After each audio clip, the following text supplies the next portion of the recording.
이렇게 주님 안에서 우리 믿음의 교회 성도님들 또 이렇게 만나 뵙게 되어서 정말 반갑습니다. 아들 잘 둔 덕분에 이렇게 또 미국까지 와서 여러분에게 또 하나님 말씀을 나누고 함께 예배할 수 있어서 너무 기쁩니다. 먼저 제가 준비한 영상을 한번 보내주시면 좋겠습니다.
주님의 사랑으로 인사드립니다. 저는 태국에서 사역하고 있는 태국 뜨랑에서 사역하고 있는 김수광 선교사입니다. 여러분 잘 아시겠습니다만은 제가 사역하고 있는 것은 태국에서도 남부 지역이거든요. 잠깐 지도를 좀 보여주십시오. 앞에 먼저 앞으로 좀 가주십시오. 앞으로 가주세요. 저는 김수광 선교사하고 제 아내 김미연 선교사 그리고 김우진 김인혜 이렇게 저희 가정입니다. 멋진 가정이죠. 제가 하고 있는 사역들은 주로 크게 중심에 있는 게 태국 기독교 총회입니다. 태국에서 가장 큰 기독교 총회와 제가 연합해서 사역을 진행하고 있습니다. 그래서 현지 교회를 건강한 교회로 세우는 현지 교회를 또 돕고 또 가르치고 훈련하는 그런 사역들을 중심으로 훈련과 교육과 전도 중심으로 사역하고 있습니다. 넘기세요. 태국은 지도에 보시면 노란색이 지금 태국이거든요. 왼쪽에 노란색이 길게 펼쳐져 있습니다. 그 아래쪽에 있는 부분이 태국 남부 지역인데 제가 사역하고 있는 것은 그 남부 지역을 좀 확대해서 보면 넓죠, 그죠? 그게 보면 하트 모양이 있죠. 저기가 지금 제가 사역하고 있는 뜨랑이라는 곳입니다. 오히려 말레이시아가 더 가까운 곳입니다. 태국 남쪽, 가장 남쪽에 있는 뜨랑 지역에서 지금 저희가 살면서 사역을 하고 있습니다.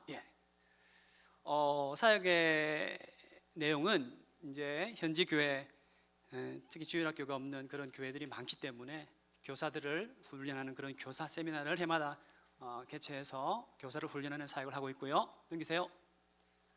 사역자 훈련하는 사역들 말씀을 가르치고 또 함께 성경을 배우는 그런 시간들 통해서 사역자를 훈련하고 있고요. 교회가 없는 마을, 교회가 없는 지역에 방문해서 복음을 전하고 그들에게 하나님 말씀을 전하는 그런 사역들을 지금 계속 이어나가고 있고요. 마지막으로는 매주마다 목사님이 없는 교회들이 많습니다. 그래서 그런 교회들을 제가 먼 곳을 마다하지 않고 또 가서 제일 어려운 교회들이니까 가서 주일마다 주의 말씀을 전하고 설교를 하는 그런 사역들을 계속 진행하고 있습니다. 이 시간 제가 감사드릴 것은 저희들을 위해서 저희들이 선교 현장에서 열심히 달려갈 수 있도록 여러분들이 또 이 믿음의 교회가 또 마음을 다해서 또 기도해 주시고 협력해 주셔서 저희들이 열심히 달려가고 있습니다. 선교 저희들만 하는 것이 아니라 여러분들이 있기에 저희들이 선교할 수 있음을 인하여 감사드리고 이 자리를 비롯해서 말씀을 나누기 전에 감사의 말씀을 드립니다. 감사합니다. 송 목사님과 또 모든 믿음의 성도님들 감사드립니다. 태국 사람들에게 복음을 전하면서 현지 교회를 돕고 사역자들을 세우고 또 사역을 진행해 나가면서 무엇보다 이제 참 저의 선교 사역을 돌아볼 때에 정말 시행착오도 많았고 실수도 참 많았어요. 그럼에도 불구하고 하나님의 선교가 계속해서 이루어지는 것을 볼 때에 이거 정말 선교는 사람이 하는 것이 아니라, 내가 하는 것이 아니고 내 지혜와 내 경험과 나의 능력으로 하는 것이 아니라 하나님께서 하시는 것이다라는 것을 깨달을 때가 참 많았습니다. 그 내용들을 제가 일일이 다 그렇게 여러분에게 간증하고 싶지만 주어진 시간이 부족해서 또 제가 짧게 이 말씀을 함께 나누고자 합니다. 주신 말씀은 요한복음 20장 21절에서 23절 말씀 다시 한번 읽어보겠습니다. 시작. 예수께서 또 이르시되 너희에게 평강이 있을지어다.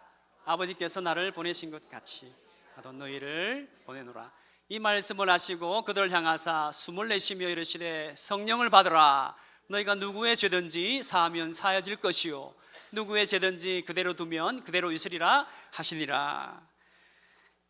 오늘 본문 말씀에 기록된 대로 우리 주님께서는 부활하신 이후에 제자들을 찾아가셔서 먼저 그들이 두려움에 떨고 있었기 때문에 그들에게 평강을 선포하십니다. 너에게 평강이 있을지어다 그렇게 말씀하신 이후에 우리 주님께서는 그들에게 선교적인 사명을 주십니다. 이 말씀을 잘 보시면요, 너에게 평강이 있을지어다 말씀하시고 이어서 아버지께서 나를 보내신 것 같이 나도 너희를 보낸다 그렇게 말씀하십니다. 하나님 아버지께서 우리를 구원하시려고 아들 예수 그리스도를 세상에 보내셨듯이 예수님께서도 제자들을 세상으로 보내십니다. 내가 너희를 보내노라. 이 말씀 속에는 성부 하나님과 성자 예수 그리스도, 그분이 선교의 주체가 되시고 주인이 되시는 것을 말씀해 줍니다. 내가 너희를 보내노라. 하나님과 예수님께서는 선교의 시작과 선교의 주체가 되시고 본문에 나오는 제자들은 하나님께로부터 선교적인 사명을 받은, 보내심을 받은 자라고 그렇게 말씀합니다. 자, 그렇다면 이러한 선교적 사명, 이러한 주님께서 분부하시는 선교적 사명은 오늘 본문에 나오는 제자들에게만 하신 것일까요? 그렇지 않습니다. 우리가 사도행전 성경을 보시면 초대 교회에는 제자들을 어떻게 불렀습니까? 사도행전 2장 44절 말씀해 보시면 제자들을 부를 때에 믿게 된 사람이라고 부릅니다. 그리고 사도행전 10장 45절에 보시면 믿는 사람이라고 그렇게 부르고 있습니다. 자, 그렇다면 오늘 이 땅을 살아가는 우리 사람들 가운데 제자는 누구입니까?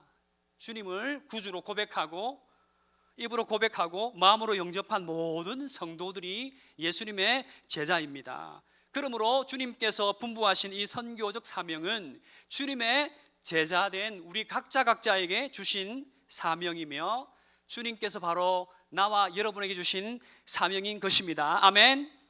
네? 이러한 선교적 사명은 오늘 이 자리에 함께 모여 예배하는 모든 우리 성도님들, 우리 모두에게 주어진 것임을 우리가 잊지 말아야 합니다. 또한 하나님께서는 이 선교의 주인이 되시고 또 우리는 그분의 선교 사역에 있어서 함께하는 동력자라는 사실도 우리는 잊지 말아야 합니다. 자, 그렇다면 주님께로부터 이 선교적 사명을 부여받은 주님의 제자된 우리들이 어떻게 하면 이 분부하신 선교적 사명을 잘 감당할 수 있을까? 그것은 하나님께서 그분의 선교를 이루시기 위한 좋은 동력자가 되는 것입니다. 왜냐하면 우리가 하나님의 선교를 위한 좋은 동력자가 되어질 때 하나님의 선교는 우리를 통해서 더욱더 왕성하게 이루어지게 되기 때문입니다. 자, 그렇다면 어떻게 하면 우리가 하나님 앞에서 좋은 선교의 동력자가 될 수 있을까요? 오늘 성경은 우리에게 가르쳐 줍니다. 우리가 어떻게 하면 하나님의 멋진 동력자, 선교의 동력자가 될 수 있을까? 오늘 본문 21절 말씀에서 예수님께서는 아버지께서 나를 보내신 것 같이, 우리가 성경을 읽어보면 예수님께서는 자신을 소개할 때 이런 표현을 자주 쓰셨어요. 아버지께서 나를 보내신 것 같이 아버지께서 나를 보내신 것 같이, 요한복음 17장 18절에서도 아버지께서 나를 세상에 보내신 것 같이 라고 자신을 표현합니다. 예수님께서는 자신을 말할 때 종종 내가 하나님께로부터 보냄을 받았다, 내가 하나님께로부터 보내심을 받은 사람이다 라고 그렇게 표현을 합니다. 하나님께로부터 보내심을 받은 자라고 하는 강한 의식, 그 정체성을 갖고 계셨다는 사실입니다. 그래서 자신을 말할 때 하나님께로부터 보내심을 받은 자라고 그렇게 예수님은 자신을 소개하고 있습니다. 하나님으로부터 보내심을 받은 자라고 하는 이러한 예수님의 사명의식은 오늘 본문에 나오는 제자들에게도 그대로 옮겨지게 됩니다. 그래서 본문 21절에 보면 나도, 예수님도 너희를, 제자를 보내노라. 어디로요? 세상으로. 그렇게 말씀합니다. 사랑하는 성도 여러분, 우리가 성경을 통하여 잘 알고 있듯이 예수님께서 부활 성천하신 후에 예수님의 제자들은 성령을 받은 이후에 그들은 보냄을 받은 자라는 그러한 사명의식에 사로잡혀서 온 세상에 나아가 복음을 전거함으로 하나님의 선교를 이루기 위한 귀한 선교의 도구로 사용되었습니다. 예수님으로부터 보냄을 받은 제자들을 통하여서 예수님을 믿게 된 우리들도 마찬가지입니다. 영적으로 어두운 세상 속에서 죽어가는 영혼들을 구원하기 위하여 예수님께로부터 보냄을 받은 자로서의 사명의식을 우리가 갖고 살아가야 한다는 것입니다. 그러므로 사랑하는 성도 여러분, 저와 여러분 예수님께로부터 보냄을 받은 자라는 사실을 기억하시기 바랍니다. 내가 누구인가? 내가 어떤 사람인가? 예수님께로부터 보냄을 받은 사람이다. 나는 예수님께로부터 보냄을 받은 자다 라고 하는 이러한 의식이 여러분 가운데 있어야 할 줄로 믿습니다. 이러한 사명의식이 없이 세상을 살아가는 성도들은요, 하나님의 선교에 적합한 동력자로 쓰임을 받을 수가 없어요. 왜냐하면 하나님께서 나를 선교의 동력자로 부르셨다는 이러한 사명의식이 없으면 우리가 믿음의 길을 걸어가다가 어려운 환난을 만납니다. 시련을 만납니다. 그럴 때에 우리는 주님의 길을 끝까지 따라갈 수가 없어요. 끝까지 달려갈 수가 없습니다. 이런 사명의식에 붙들림 받지 않으면 이 험난하고 어둡고 악한 세상을 이길 힘이 없습니다. 그러므로 주님의 선교의 귀한 동력자로 쓰임받을 수가 없어요. 예수님처럼 우리도 주님께로부터 보내심을 받은 자라고 하는 그러한 철저한 사명의식, 정체성을 가슴에 품고 이 세상을 살아가시는 저와 여러분 모두가 되시기를 바랍니다. 두 번째로, 우리가 어떻게 하면 하나님의 선교를 위한 좋은 동력자가 될 수 있습니까? 예수님께서 제자들에게 친히 말씀하신 것처럼 오늘 본문에 나오는 것처럼 22절 말씀에 이 말씀을 하시고 그들을 향하여 숨을 내쉬며 이르시되 성령을 받으라. 성령을 받으라. 우리 주님께서 우리에게 선교적인 사명을 말씀하시면서 성령을 받으라 그렇게 말씀하십니다. 선교적인 사명을 우리가 감당하기 위하여 하나님의 선교의 좋은 동력자가 되려면 주님께서 오늘 말씀하신 것처럼 성령을 받아야 합니다. 성령을 받으라라는 이 말씀은 예수님께서 성천하신 후에 오순절 성령 강림 때에 이루어질 것이지만 또 다른 의미에서 인격적인 존재이신 성령님을 우리의 삶 속에 받아들이라. 성령님을 받아들이라. 또한 성령께서 우리 안에 머물게 하라, 거하시게 하라라는 뜻으로 이해할 수 있습니다. 예수님께서 제자들에게 선교적인 사명을 주시고 그들을 세상으로 파송하시면서 성령을 받으라고 명령하신 이유가 무엇일까요? 우리 주님께서 원하시는 이 세상을 구원하는 사역은 성령님의 도움이 없이는 제자들 스스로는 결코 감당할 수 없는 영적인 일이기 때문입니다. 그래서 23절 말씀 보시면 너희가 누구의 죄든지 용서해 주면 그 죄가 용서될 것이요 용서해 주지 않으면 그대로 남아있을 것이다. 이 말씀은 성령께서 하시는 사역으로 이해할 수 있습니다. 그래서 보내심을 받은 제자들이 세상에 나아가 복음을 전할 때에 진리를 믿는 자들과 믿지 않는 자들이 생겨날 것인데 그 순간 복음을 믿고 받아들이는 자들은 죄 사함을 받을 것이고 믿지 않고 받아들이지 않는 그런 사람들은 죄의 사함을 받지 못할 것입니다. 그러므로 보내심을 받은 제자들이 복음을 전가할 때에 죄를 용서하시는 분은 성령 하나님께서 하시는 것입니다. 제가 현지인들에게 복음을 전할 때에 놀라운 일들이 많이 일어납니다. 저는 부족하지만 하나님께서 예배하신 사람들이 곳곳에 있어요. 그래서 그들이 너무 기쁜 마음으로 마음을 열고 주님을 영접하는 것을 제가 볼 때가 한두 번이 아니었습니다. 하나님께서 예배하신 사람들, 성령님께서 감화 감동시키사 그들의 마음이 열리고 예수님을 구주로 고백하는 그런 역사들이 선교 현장에서 일어나고 있는 것입니다. 특별히 우리가 알고 있듯이 사도행전 말씀해 보시면 사도들의 선교 사역에 있어서 성령님의 간섭하심과 인도하심과 개입하심은 너무나 많은 곳에서 일어나는 것을 보게 됩니다. 성령님께서는 선교 사역에 개입하셔서 사도들에게, 즉 보내심을 받은 자들과 함께 하십니다. 때로는 가라고 명령하십니다. 여기 가지 말고 저리로 가라, 그렇게 말씀하시기도 하고, 혹 가지 말라고 명하시기도 하고 가르치십니다. 그리고 인도하시고 치유하시고 기적과 같은 놀라운 방법으로 역사하시는 것을 사도행전 곳곳에서 찾아볼 수가 있습니다. 사랑하는 성도 여러분, 이 시간 여러분의 심령 가운데 성령님께서 거하시고 계심을 믿으십니까? 믿으십니까? 여러분께서 세상 속에서 살아갈 때도 순간순간마다 보혜사 성령님께서 여러분의 삶을 인도하고 계심을 믿으십니까? 우리가 보내심을 받은 곳, 영적으로 타락한 세상 속에서 선교적 사명을 받은 자로서의 삶을 살아가려면 우리의 힘만으로는 감당할 수가 없습니다. 그보다 더 강력한 성령님을 의지해야 합니다. 성령님께서 우리 가운데 내주하실 뿐만 아니라 충만해야 우리에게 주신 선교적 사명을 감당할 수가 있습니다. 그러므로 보내심을 받은 여러분의 삶 가운데 성령님의 능력과 역사하심이 늘 함께 하시기를 바랍니다. 오늘 우리에게 주신 말씀과 같이 예수님께로부터 선교적 사명을 위임받아 세상으로 보내심을 받은 여러분 모두가 하나님의 선교를 위한 귀한 동력자로 쓰임받게 되기를 바랍니다. 오늘 예수님께서 말씀하신 것처럼 이 세상을 살아가시는 여러분의 심령 가운데 주님의 평강이 충만하시기를 축원합니다.